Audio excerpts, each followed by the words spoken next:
start the bulletin with some breaking news that's coming in on the broadcast. Aam Aadmi Party's big allegation on the Election Commission. The Aam Aadmi Party has claimed that their campaign song has been banned by the Election Commission. Aam Aadmi Party has said that the poll panel has banned their campaign jingle. This is again the Aam Aadmi Party saying that this is the first time in history that a party's campaign song has been banned. और आज यही हुआ है।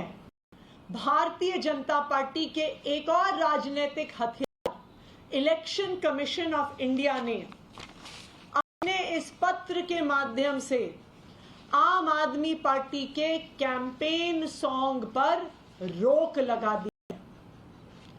ये भारत के इतिहास में पहली बार हुआ होगा कि किसी पार्टी के कैंपेन सॉन्ग पर इलेक्शन कमीशन ऑफ इंडिया ने रोक लगाई होगी। वो इलेक्शन कमीशन ऑफ इंडिया जिसको भारतीय जनता पार्टी की जो रोज आचार संहिता की धज्जियां उड़ाई जाती हैं उनके द्वारा वो नहीं दिखती है। लेकिन आम आदमी पार्टी के नेता सांस तक ले लेते हैं तो उनको ऐसे नोटिस आ जाते हैं। My colleague Pulkit joins us on the broadcast to get us more information on this. Pulkit, this is of course the Aam Aadmi Party now alleging that their campaign song has been banned, and it's the first time that it's happening. Not just that, the Aam Aadmi Party is now saying that Election Commission is acting like a political arm of the BJP. देखिए, आम आदमी party को जो notice मिला है उसके तहत jail का जवाब वोट से देंगे और तानाशाही, ये दो शब्द है जिन्हें ये कहा गया है कि सत्ताधारी पार्टी और जांच एजेंसियों को ये बहुत ज्यादा पुअर लाइट में दिखाता है और इसीलिए इस सॉन्ग को रोका गया है।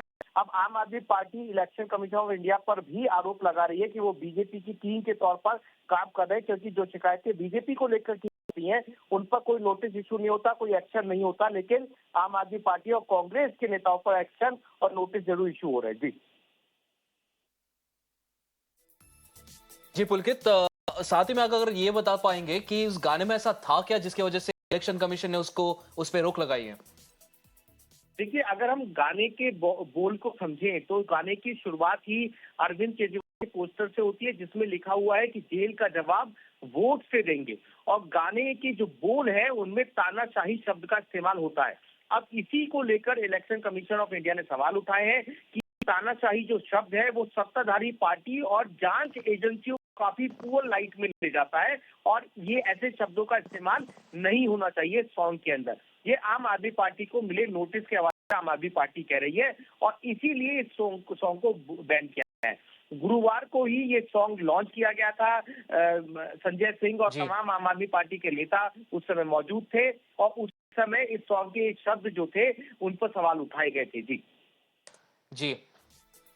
जी पुलकित, बहुत बहुत धन्यवाद सारी जानकारी के लिए। This is of course Pulkit telling us the details about this particular campaign song that has been banned by the election commission, of course using some derogatory words against central agencies and also the election commission. Shifting our focus now, there's a